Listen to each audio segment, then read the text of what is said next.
અરવલ્લીના મેઘરજના કાલિયા કુવાથી જીતપુરને જોડતો 4 કિલોમીટરનો રસ્તો બિસ્માર હોવાથી સ્થાનિક લોકો ત્રાહિમામ પોકારી ઉઠ્યા છે। અરવલ્લી જિલ્લાના મેઘરજ તાલુકાના કાલિયા કુવાથી જીતપુરને જોડતો 4 કિલોમીટરનો રસ્તો છેલ્લા 2 મહિનાથી અત્યંત ખરાબ હાલતમાં છે। મંજૂર થયેલા નવા રોડનું કામ હજુ સુધી શરૂ થયું નથી અને રસ્તા પર માત્ર મેટલ પાથરવામાં આવી છે, જેના કારણે સ્થાનિક લોકોમાં ત્રાહિમામ પોકારી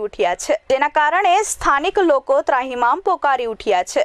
આ ગ્રામ્ય વિસ્તારમાં ઉનાળાની શરૂઆત સાથે જ લગ્ન સિઝન પણ શરૂ થવાની છે અને રસ્તાની આવી ખરાબ હાલતને કારણે વાહન ચાલકો અકસ્માતનો ભોગ બને તેવી શક્યતા છે।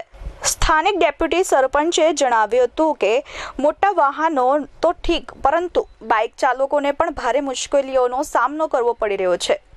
સવાર સાંજ ડેરીમાં દૂધ ભરવા માટે જવું પણ મુશ્કેલ બની ગયું છે। છેલ્લા 2 મહિનામાં રસ્તાની બેદરકારીને કારણે અનેક અકસ્માતો થયા છે। સ્થાનિક લોકોનો દાવો છે કે આ રોડનું કામ ક્યારે પૂરું થશે તે કહેવું મુશ્કેલ છે। શું આ કામ માત્ર ચોપડે જ રહેશે કે વાસ્તવિકતામાં પણ પૂર્ણ થશે તે જોવાનું રહ્યું છે। મારું નામ બારિયા કાંતિભાઈ અર્જુનભાઈ, ડચકા પંચાયત ઉપસરપંચ।